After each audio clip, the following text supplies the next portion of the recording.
Hi viewers, welcome to our channel. ప్రస్తుతం మనతో పాటు భరద్వాజ్ గారు సీనియర్ జర్నలిస్ట్ ఉన్నారు. వారితో ఒకసారి మాట్లాడదాం. సార్ నమస్కారం. నమస్తే. సార్ నిన్న 4 సినిమాలు ఏకంగా రిలీజ్ అవ్వడం మనం చూసాం sir. Double smart, Mister Bachchan, Thangalaan and Aay సినిమాలు.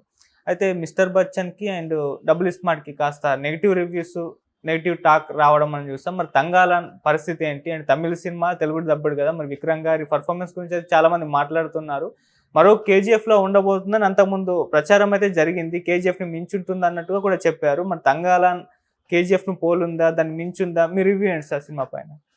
అంటే కేజీఎఫ్కి ఈ సినిమాకి ఏ మాత్రము సంబంధం లేదు. ఓకే. కాకపోతే బంగారు గనుల గొడవ ఇందులో కూడా ఉంది. అయితే ఈ బంగారు గనుల తవ్వకము దీనికి సంబంధించి ఆయన అంటే చాలా విషయాలు మాట్లాడదలుచుకున్నాడు. తను ఆ కథని ఎంపిక చేసుకోవడం వెనకాల చరిత్ర చెప్పటం మాత్రమే కాదు, పారంజిత్ మనసులో ఉన్నది ప్రస్తుత సమాజం గురించి కూడా మాట్లాడదలుచుకున్నాడు. ఆయన ప్రస్తుత సమాజాన్ని దర్శించకుండా, అంటే దర్శించడం అంటే స్పృశించకుండా పురాణాలు చెప్పి ప్రయోజనం లేదు అని పింగళ నాగేంద్రరావు లాంటి వాళ్ళు అన్నారు గతంలో.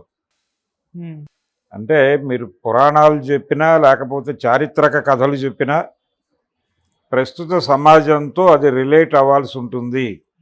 రిలేట్ చేయాల్సినటువంటి బాధ్యత రచయితకు ఉంటుంది అని చెప్పారు. పురాణము చరిత్ర దాని చరిత్రగానో లేకపోతే పురాణంగానో మళ్ళీ రాయటం వలన ప్రయోజనం లేదు. వాటిని అధ్యయనం చేయటం ద్వారా నీకేమనిపించిందో దాంతో, ఆ దృక్పథంతో ప్రస్తుత సమాజం చూసినప్పుడు ఏమి అనిపించిందో ఈ రెండు అంశాలు మీరు చేసేటువంటి కళారూపంలో కనిపించాలి అనేది పింగళ నాగేంద్రరావు గారి ఇంటెన్షన్.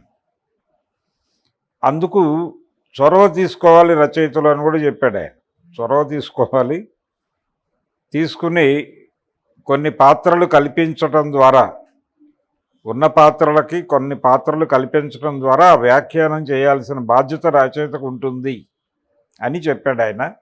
అలా ఇదేదో కోలార్ మైన్స్ ప్రారంభానికి ముందు జరిగినటువంటి చరిత్ర ఏదో చెప్పడం కోసం సినిమా తీశాడు అని అనుకుంటే పొరపాటు.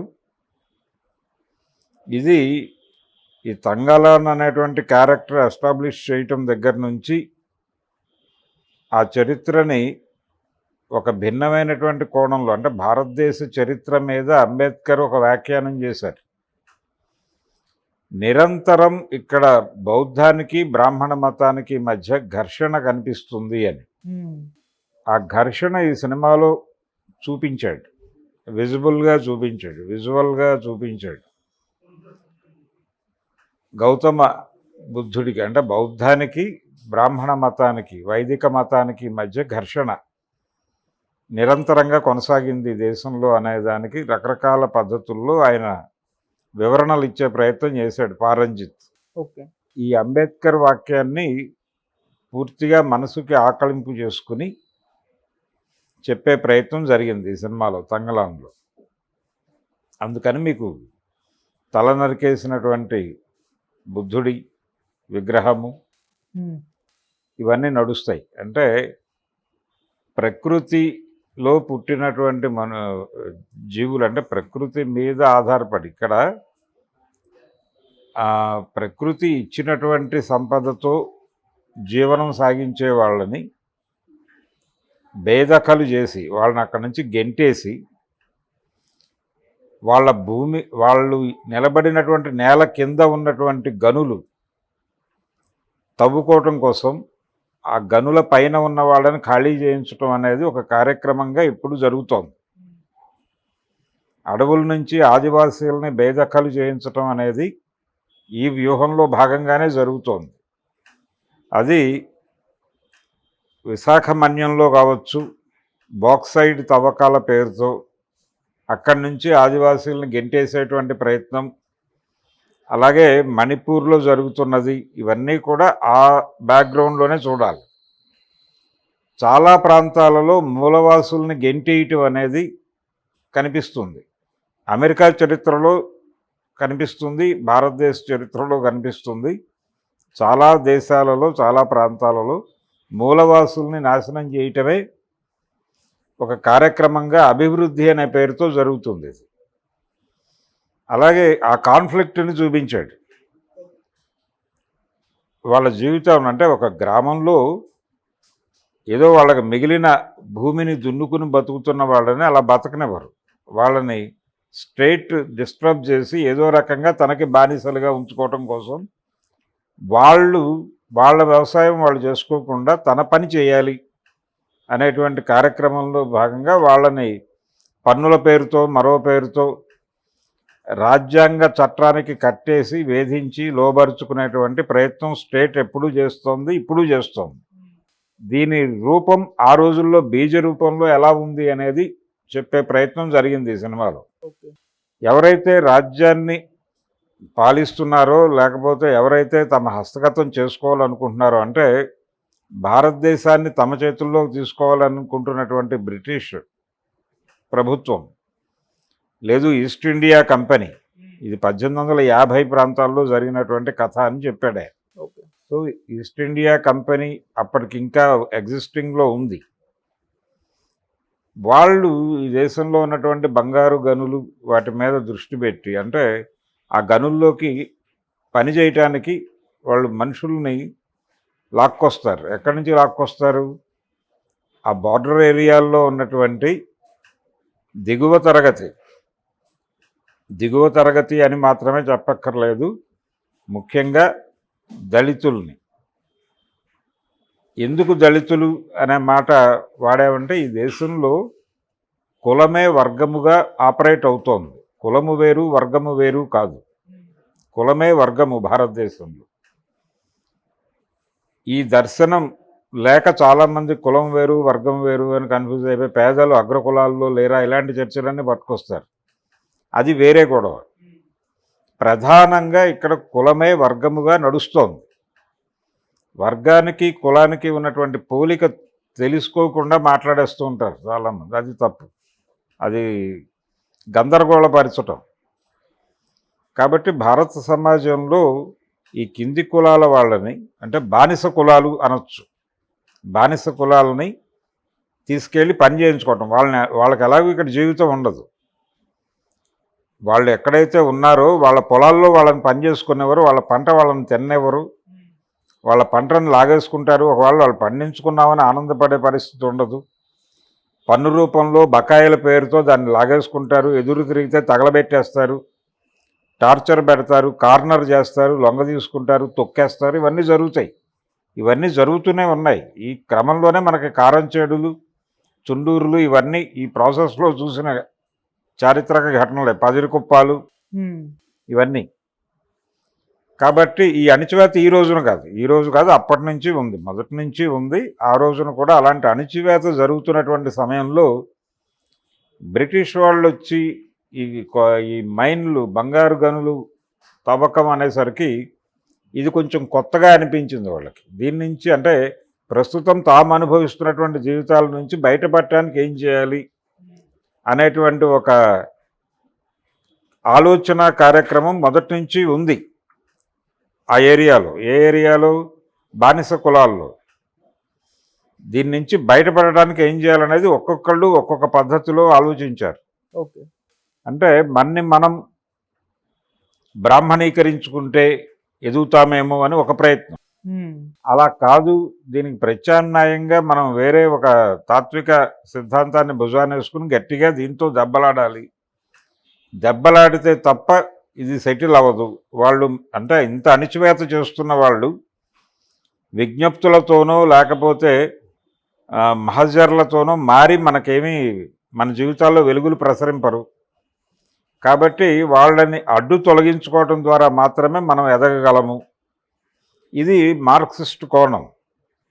ఇది వేరే పద్ధతుల్లో కొందరిలో ఇంకటం అంటే వాళ్ళలో ఉద్భవించింది. అది ఎక్కడ దోపిడీ ఉంటుందో, ఎక్కడ అణిచివేత ఉంటుందో అక్కడ భిన్నమైనటువంటి ఆలోచనలు కూడా పుడతాయి. ఫలానా సిద్ధాంతం చదివి ఈ అభిప్రాయం కలిగింది అనటానికి ఉండదు. ఆ తర్వాత దీని పోలికలు ఎక్కడో కనిపిస్తాయి మనకి. సో అలాంటి అభిప్రాయాలు కలిగిన వాళ్ళు ఉంటారు అక్కడ, ఈ అణిచివేతకు గురవుతున్నటువంటి బానిస కులాల్లో. వీళ్ళు ఈ బ్రిటిష్ వాళ్ళు రావటం చూసి ఇదేదో కొంచెం బెటర్గా ఉంది, రోజు కూలీ ఇచ్చేస్తారు, ఈరోజు తవ్వకం చేస్తే సాయంత్రానికి కూలి డబ్బులు ఇవ్వటం అనేది వీళ్ళకి చాలా వింతగా కనిపిస్తుంది. ఇదేదో బాగుందే, ఇలా మనం రోజు పని చేస్తే డబ్బులు వచ్చేస్తూ ఉంటాయి, కొంచెం ఖర్చు పెట్టుకుని కొంచెం దాచిపెట్టుకుంటే మనం చాలా ఎక్వైర్ చేయొచ్చు, లేదు మనం కోల్పోయినటువంటి భూములు తిరిగి సంపాదించుకోవచ్చు, ఇలాంటి రకరకాల గాలి మేడలు కట్టేస్తారు. అవును. అవి కేవలం గాలి మేడలు మాత్రమే. ఈ డబ్బుల్ని వాళ్ళ చేతుల్లో ఉంచకుండా చేయటానికి ఏం చేయాలో వాళ్ళకి ఒక డిజైన్ ఉంటుంది. అలాగే వీళ్లతో ఉపయోగం లేదు అనుకుంటే నిర్దాక్షిణ్యంగా మరుక్షణం పక్కకు తోసేస్తారు. ఓకే. వీళ్ళు తమ ప్రయోజనానికి ఇబ్బందికరంగా మారుతున్నారు అనుకున్నప్పుడు భూస్వామ్య వ్యవస్థ కంటే నిర్దాక్షిణ్యంగా చంపేస్తారు కూడా. ఇంకా అక్కడ కొద్దిపాటి మొహమాటాలు ఉంటాయి, కానీ ఇక్కడ అసలు ఎటువంటి మొహమాటాలు లేకుండానే చంపేసేటువంటి వాళ్ళు బ్రిటిష్ వాళ్ళు అనే విషయం అర్థం కావడానికి కొంచెం టైం పడుతుంది. కానీ ఓపెనింగ్లో వాళ్ళు కొంచెం డెమోక్రటిక్గా కనిపిస్తారు, అందరినీ కలుపుకుని వెళ్ళేలాగా కనిపిస్తారు, కొంచెం రోజువారీ జీతాలు ఇస్తున్నారు కాబట్టి బెటర్ జీవితాలు ఉంటాయేమో అనుకుని అటువైపు పెడతారు.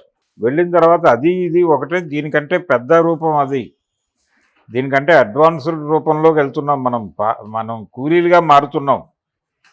వ్యవసాయం చేసుకునేటువంటి రైతు కూలీలు పారిశ్రామిక కూలీలుగా, గని కార్మికులుగా మారేటువంటి ఒక పరిణామ క్రమం ఉంటుంది. ఆ పరిణామ క్రమాన్ని చాలా బాగా చూపించాడు ఈ సినిమాలో. ఓకే. వాళ్ళకి అణచివేత స్వభావాలు అర్థమయ్యేటువంటి విధానాన్ని కూడా చాలా బాగా ఎస్టాబ్లిష్ చేశాడు పారంజిత్.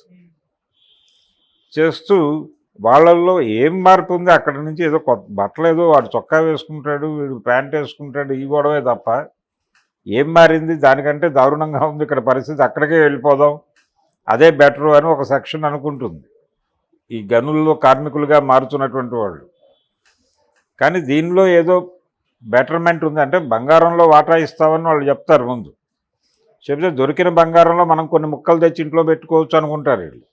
అలా కుదరదు, అన్నీ అకౌంటే, మీరు తవ్వినది తవ్వినట్టు తెచ్చి ఇక్కడ దాఖలు పరచాలి, మీకు కూలీ ఇస్తాము, వాటాలు ఇవ్వటం జరగదు. వాటాలు అనేది ఒక హామీగా ఉంటుంది అంతే, అంతే తప్ప మీకు తవ్విన రోజే మీరు తవ్విన దానిలో సగం తీసి మీ జేబులో వేయటం కాదు అనేది వాళ్ళ స్టైల్లో వాళ్ళు అర్థం చేయిస్తారు చంపేయటం ద్వారా. దీన్ని కొంచెం మిస్టిక్ రియాలిటీలోకి తీసుకెళ్ళి చెప్పే ప్రయత్నం చేశాడు ఆయన పారంజిత్. అంటే అక్కడ ఇతరేతర క్యారెక్టర్లు కనిపిస్తూ ఉంటాయి, మాళవిక చేసినటువంటి క్యారెక్టర్ అదే. ఆ క్యారెక్టర్ల ద్వారా అటవీ సంపదని తరలించుకుపోవడానికి వచ్చారు వీళ్ళు ఇంతకుముందు రాజులు వచ్చారు, చాలామంది వచ్చారు ఇక్కడ తవ్వకాలు జరిపి ఇక్కడ ఉన్నటువంటి సంపదను తరలించుకుపోవడానికి. దీన్ని పరిరక్షించుకోవాల్సిన బాధ్యత మందే. మనం వెళ్ళిపోయి వాళ్ళ దగ్గర కూలీలుగా మారిపోతున్నాం. ఇది మానేయండి, ఇది మానేసి వాళ్ళని ఇక్కడ నుంచి గెంటేసి దీని మీద హక్కులు మనవి, దీన్ని అలాగే ఉంచి కాపాడుకుంటామా, లేకపోతే ఏం చేస్తాం, మన ఉనికి ఇక్కడ ఉంది, మన రోజువారీ జీవితాలు ఇక్కడ ఉన్నాయి, మన జీవితాలని బాగు చేసుకోవడానికి యుద్ధం చేయాల్సి ఉంటుంది, కానీ వాళ్ళ కోసం పని చేయటంలో మన జీవితాలు ధారపోయటం కాదు అని ఒక పిలుపునిస్తూ ఉంటుంది ఆవిడ తరచూ వీళ్ళ ముందు కనిపించి. అది ఆ సందేశం స్వీకరించటం కొంచెం టైం పడుతుంది. ఓకే. ఈ క్రమం అంతా చెప్పాడు ఆయన. చెప్తూ ఒక ఫిలాసఫీ, దళిత తాత్వికతని చెప్పేటువంటి ప్రయత్నం చేశాడు. అందులో భాగంగా ఆయన ప్రధానంగా ప్రస్తావించింది ఇది ఇక్కడ కులమే వర్గముగా ఆపరేట్ అవుతోంది అనేది ఒకటి, ఇక్కడ వైదిక మతాల దాష్టీకం చాలా ఎక్కువగా జరిగింది, అంటే జనాల్ని బానిసలుగా ఉంచటానికి ధర్మం పేరిట బానిసలుగా ఉంచటం కోసం రకరకాలుగా వీళ్ళ అణచివేత కొనసాగింది, తాత్విక రంగంలో కూడా కొనసాగింది. కొంతమంది అగ్రకులాల్లోకి ప్రమోట్ అవటం ద్వారా బాగుపడిపోవాలి అనుకుని వీళ్ళే ఉపనయనాలు చేసేసుకుని జంజాలు వేసేసుకుని వెంకటేశ్వర స్వామిని కొలిస్తే బయటపడిపోతామేమో అనే భ్రమల్లోకి పెడుతూ ఉంటారు. ఆ సెక్షన్ని కూడా చూపిస్తాడు. చూపించి ఎవరు ఎన్ని చేసినా వాళ్ళకు ఉండే దృష్టి వాళ్ళకు ఉంటుంది. వాళ్ళు చేసే న్యాయం వాళ్ళ న్యాయం వాళ్ళు చేస్తారు. మన న్యాయం మనం చేయలేకపోతున్నాం. కాబట్టి మన న్యాయం మనం చేయాలి అంటే మనం ఖచ్చితంగా పోరాటం చేయాల్సి ఉంటుంది. ఇది బెటర్మెంట్గా ఎందుకు భావిస్తారు బ్రిటిష్ వాళ్ళది అనేది ఇప్పటికీ ఒక చర్చ ఉంది. అంటే రోజువారీ జీవితం వాళ్ళకి రోజువారీ జీవితమే భారంగా మారిపోయినటువంటి పరిస్థితి. ఈ పూట సాయంత్రానికి తిండి వెతుక్కోవాల్సిన ఈ పోరాటాలు ఈ రకమైనటువంటి డిజైన్లోకి వెళ్ళటానికి వాళ్ళు అంత సుముఖంగా ఉండరు. ఇక తప్పని పరిస్థితుల్లో తిరుగుబాట్లు జరుగుతాయి. కానీ రోజువారీ జీవితానికి ఏదో మేరకు ఎక్కడో చోట సర్లే ముందు ఈరోజు గడిచిన తర్వాత రేపు చూసుకుందామనే ధోరణి కూడా ఉంటుంది అంతర్లీనంగా. దాన్ని కూడా చూపించాడు ఈ సినిమాలో. అందుకని తంగలాన్ ఆ బ్రిటిష్ ధోరణి నమ్ముతాడు. నమ్మి అతను తమ జీవితాలను ఉద్ధరించడానికి వచ్చాడు అనుకుంటారు. చదువుకోవడం ద్వారా ఇప్పుడున్నటువంటి జీవితాలని ముఖ్యంగా వైదిక మత కట్టుబాట్లని అర్థం చేసుకోవచ్చు. విజ్ఞానం అక్కడ ఉంది, సైన్స్ అక్కడ ఉంది. కాబట్టి చదువుకుని అటువైపు వెళ్ళడం ద్వారా జీవితాలు మెరుగుపడతాయి. మనం ముందుకెళ్ళిపోతాం, ఈ చట్రంలో నుంచి ముందు బయటపడతాం అని అనుకుంటాడు. అది మాట్లాడతాడు కూడా. ఇలా రకరకాల అంశాలు తడిమాడు ఈ తంగలాన్ సినిమాలో. అవన్నీ ఇప్పటి సమాజంలో కూడా ఉన్న సమస్యలే. ఓకే. 1850లో ఉన్న సమస్యలే కాదు, ఇప్పటికీ కులపరమైన అణచివేత ఉంది భారతదేశంలో, చాలా విజిబుల్గానే ఉంది. అది కూడా అంటే ఆ ఏరియాలో సఫర్ అవుతున్న వాళ్ళు కనెక్ట్ అవుతారు ఈ సినిమాకి. అలాగే ఏం చెయ్యాలి అనేది కూడా తన మార్క్ కల్పిత పాత్రల ద్వారా దాన్ని చెప్పించే ప్రయత్నం చేశాడు. మీరు చెప్పదలుచుకున్న విషయాన్ని కొన్ని పాత్రలను ప్రవేశపెట్టడం ద్వారా చెప్పాలి అని చెప్పి పాత నాటకకర్తలు ఎలాగైతే అనుకున్నారో అలాంటి ప్రయత్నం ఇందులో జరిగింది. పాషాణి అని ఒక నాటకం రాశాడు పింగళ నాగేంద్రరావు గారు. ఆ పాషాణి నాటకంలో అది గౌతమ మహర్షి ఆశ్రమం, అలాగే అందులోకి ఒక మునికుమారుడి క్యారెక్టర్ ఒకటి, చిరంజీవి అనే ఒక ఋషి ఉన్నాడు అక్కడ అని చెప్పి ఒక క్యారెక్టర్ని ప్రవేశపెట్టి ఈ జరిగేటువంటి వ్యవహారం అంతా కూడా ఆయన దాని మీద వ్యాఖ్యానం చేస్తూ ఉంటాడు. అక్కడ గౌతమ మహర్షి ఆశ్రమంలో జరిగే వ్యవహారాలు అన్నిటి మీద ఈ చిరంజీవి అనే క్యారెక్టర్ అప్పుడప్పుడు వచ్చి వ్యాఖ్యానం చేసేడుతూ ఉంటుంది. ఓకే. అలాగే ఇందులో కూడా కొన్ని పాత్రలు వచ్చి వ్యాఖ్యానం చేసేడుతూ ఉంటాయి. నాగరాణి, పాతాళలోకం, పాములు వ్యవహారం, వాళ్ళందరూ అక్కడ కాపలా కాస్తారు. ఇలాంటి రకరకాల నమ్మకాలు మనకు ఉన్నాయి. ఆ ఏరియాలో ఆ క్యారెక్టర్లను ప్రవేశపెట్టడం ద్వారా అటవీ పరిరక్షణ అని వాళ్ళు ఎందుకు మాట్లాడతారు, రిజర్వ్ ఫారెస్ట్ అంటే ఏమిటి, ఈ వ్యవహారాలన్నీ ఏదో రూపంలో మాట్లాడించే ప్రయత్నం చేస్తారు. మనం చేయాల్సింది ఏమిటి, మన భూములను మనం కాపాడుకోవటం మానేసి వాళ్ళకు లొంగిపోతూ వస్తున్నాం తరతరాలుగా. మూలవాసులం మనం. మన్ని గెంటేయటం కోసం, మన్ని ఇక్కడి నుంచి తరలించడం కోసం జరుగుతున్న ప్రయత్నాల మీద మనం సీరియస్గా పోరాటం చేయటం మానేసి పరిరక్షిస్తామని మనం అనుకోవడం కాదు, మన జీవితాలు నాశనం అవటంలో మన పాత్ర కూడా ఉంది. మన పాత్రను గుర్తించి మనం ఏం చేయాలో అది చేయాల్సి ఉంటుందని చెప్తూ ఉంటాయి క్యారెక్టర్. ఇది చాలా బాగా కనెక్ట్ అయింది జనాలకి. అంటే మనకి ఇలాంటి ధోరణితో సక్సెస్ కొట్టినటువంటి ఒక సినిమా ఉంది, ఇంతకుముందు చూసాం మనం, కన్నడ నుంచి వచ్చినటువంటి సినిమా. ఓకే. అలాంటి ఒక మిస్టిక్ రియలిజం లాంటిది పట్టుకొచ్చి తన సినిమాని నడిపాడు ఆయన, పారంజిత్. ఆయన చెప్పదలుచుకున్నది అంబేద్కర్ సిద్ధాంతమే చెప్పదలుచుకున్నాడు, బలంగా చెప్పదలుచుకున్నాడు. ఆ చెప్పే క్రమంలో ఇక్కడ తాత్వికంగా జరిగినటువంటి అణచివేత పద్ధతుల్ని మాట్లాడాడు, కులం వర్గంగా ఆపరేట్ అవుతున్నటువంటి పద్ధతిని మాట్లాడాడు, వీళ్ళ మీద అవతల వాళ్ళు చేసేటువంటి విమర్శలు ఏమిటి అనేది మాట్లాడాడు, ఆ విమర్శలకి కారణాలు ఏమిటో మాట్లాడాడు. అంటే వీళ్ళు అలా లొంగిపోతూ ఉంటారు, లొంగిపోయి ఏదో బతికేద్దామని చూస్తూ ఉంటారు. లొంగుబాటు ధోరణి చాలా ఎక్కువ ఉంటుందని చాలామంది అగ్రకులాలు వాళ్ళు మాట్లాడుతూ ఉంటారు. ఇక్కడ మనకి గ్రామాల్లోకి వెడితే దళిత వాడల్లో కాంగ్రెస్ దిమ్మలు, అధికార పార్టీల దిమ్మలు కనిపిస్తాయి. కమ్యూనిస్ట్ పార్టీల స్తూపాలు ఊళ్ళల్లో కనిపిస్తాయి. చాలా తక్కువ గ్రామాల్లో దళిత వాడల్లో కమ్యూనిస్టు స్తూపాలు నక్సలైట్ ఉద్యమం వచ్చాక వచ్చినాయి, అంతకుముందు లేవు.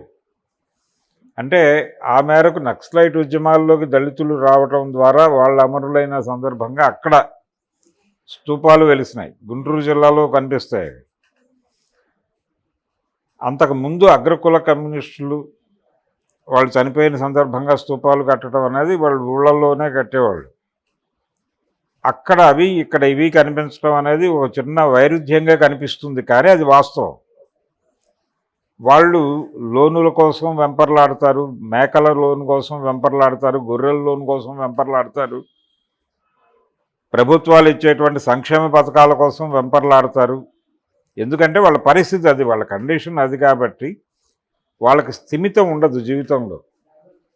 కొంచెం స్థిమితంగా కూర్చుని ఒక కార్యక్రమం డిజైన్ చేయటం అనేది జరగటానికి కొంచెం ఆ గందరగోళం ఉంటుంది. దీన్ని కూడా అర్థం చేసుకోవాల్సి ఉంటుంది సామాజిక కార్యకర్తలు. వేగ్గా విమర్శ చేయడం కాకుండా ఇలా అనేక అంశాలు ఆ సినిమాలో తడిమాడు ఆయన. తడిమి టోటల్గా భారతదేశంలో ఉన్నటువంటి భారత చరిత్రని ఎలా అర్థం చేసుకోవాలి, ఇక్కడ సమాజాన్ని ఎలా అర్థం చేసుకోవాలనే దానికి సంబంధించి ఒక తాత్విక భూమికని కల్పించే ప్రయత్నం జరిగింది తంగలాన్ సినిమాలో. డ్రామాటిక్గా చాలా బాగా చెప్పాడు అది. విజువల్గా ప్రతి ఒక్కళ్ళు చాలా బాగా నటించారు. పార్వతి కావచ్చు, విక్రమ్ కావచ్చు, మాళవిక కావచ్చు, పశుపతి కావచ్చు, వాళ్ళ క్యారెక్టర్స్ని చాలా అద్భుతంగా పోర్ట్రేట్ చేశారు వాళ్ళు.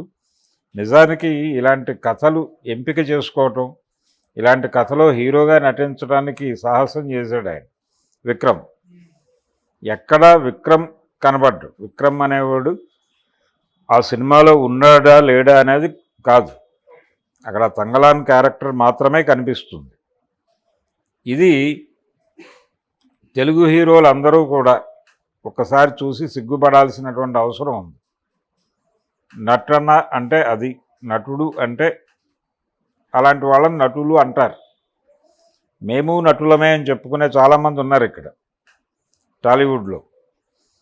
ఈ సినిమా ఒక్కసారి చూస్తే వాళ్ళకు కొంత దర్శనం అవుతుంది. ఆ దర్శనం కలిగించుకోవాల్సినటువంటి అవసరం ఉంది. సినిమా ఇండస్ట్రీ నటులందరూ ఒకసారి చూడాలి ఆ సినిమా. అలాగే సామాజిక వైరుధ్యాన్ని ప్రపంచం ముందు చక్కగా ఎలా ఆవిష్కరించాలి అనే టెక్నిక్, దానిలో పారంజిత్ నడిపిన తీరు, తెలుగు సినిమా దర్శకులు ఒక్కసారి ఆ సినిమా చూసి నేర్చుకోవాల్సి ఉంటుంది. ఇది తంగలాన్ పరిస్థితి.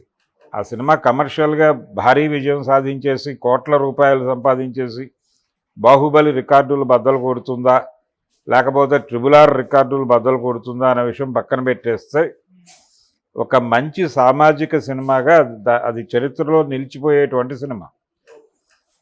చరిత్ర చెప్పడం అంటే ఏదో కొన్ని సంఘటనలు చెప్పడం మాత్రమే కాదు, ఆ చరిత్రని నడిపించినటువంటి అనేక విషయాలు ఉంటాయి కింద చక్రాల్లో. ఆ సమాజ గతిని నిర్దేశించేటువంటి అనేక మౌలికమైనటువంటి విషయాలని మాట్లాడే ప్రయత్నం పారంజిత్ చాలా సీరియస్గా చేశాడు. అందుకని అతన్ని ఖచ్చితంగా అభినందించి తీరాలి. క్యారెక్టర్ని యాక్సెప్ట్ చేసి, ఇది 21లో మొదలైంది ఈ ప్రయత్నం. మొదటి ప్రకటన అప్పుడు వచ్చింది. అంటే దాదాపు 2-3 ఏళ్ళు టైం పట్టింది ఈ సినిమా రిలీజ్ కావటానికి. అంత కసరత్తు చేసి ఎట్టి పరిస్థితుల్లోనూ ఈ సినిమా చేసి తీరాలి అని పట్టుదలతో ఆయన ఉన్నాడు. అలాగే క్యారెక్టర్ని తనని తాను ఆ క్యారెక్టర్కి అడాప్ట్ చేసుకుని నటించాలని విక్రమ్ ప్రిపేర్ అయి ఉన్నాడు. ఈ సినిమాని ప్రొడ్యూస్ చేసినటువంటి జ్ఞానవేల్ రాజాని కూడా అభినందించాల్సి ఉంటుంది. ఇలా ఒక మంచి సినిమా, అది మంచి సినిమా. సినిమా ప్రేమికులు కాదు, సామాజిక శాస్త్రాల పట్ల ఏదో మేరకు అవగాహన ఉన్నవాళ్ళు, సమాజం గురించి తెలుసుకోవాలనుకునేవాళ్ళు అందరూ చూడాల్సినటువంటి సినిమా అది. ఓకే.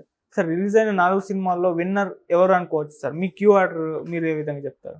అంటే కంటెంట్ పరంగా తంగలాన్ అనేది #1 సినిమా అండి. దాంతో కంపేర్ చేయదగ్గ సినిమాలు ఏవీ లేవు. అది #1 కంటెంట్ పరంగా. వసూళ్ల పరంగా ఏమిటి అనేది ఎలాగో ఇంకో 4-5 రోజులు పోతే కానీ చెప్పే పరిస్థితి ఉండదు.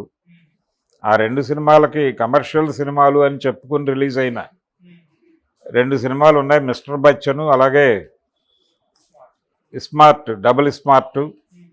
ఈ 2 సినిమాల కలెక్షన్స్ సోమవారం నాటికి డౌన్ అయ్యేటువంటి అవకాశాలు కనిపిస్తున్నాయి.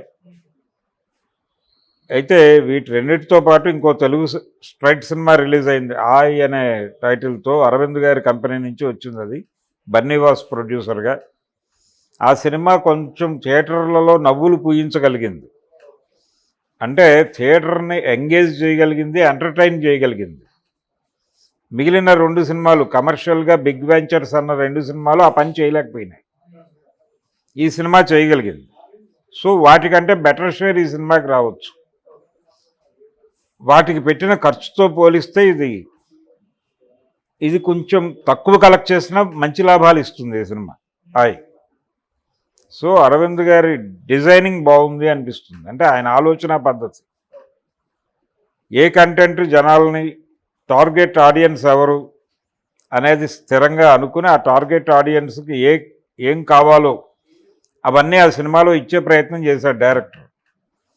అందుకని అది థియేటర్లో నవ్వులు పూయించగలిగింది, ఆడియన్స్ని ఎంటర్టైన్ చేయగలిగింది.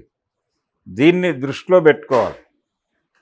సినిమా అనేది ఆడియన్స్ని తనతో పాటు ట్రావెల్ చేయించాలి కానీ ఆడియన్స్ని వదిలేసి తాను ప్రయాణం చేయకూడదు. ఆ 2 సినిమాల్లో అదే జరిగింది. అంటే ఆడియన్స్ని మాత్రమే కాదు, ఆ సినిమాల్లో నటించినటువంటి హీరోని కూడా. మిస్టర్ బచ్చన్లో జరిగింది అదే. డైరెక్టర్ గారు హీరోని వదిలేసి తనని ఫోకస్ చేసుకోవడం మొదలుపెట్టాడు. సబ్జెక్ట్లో కూడా రవితేజ లేడు అక్కడ, హరీష్ శంకర్ వచ్చేసాడు.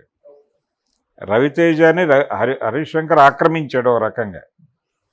అందువలన ఆ సినిమా ఆ గందరగోళానికి కారణమైంది.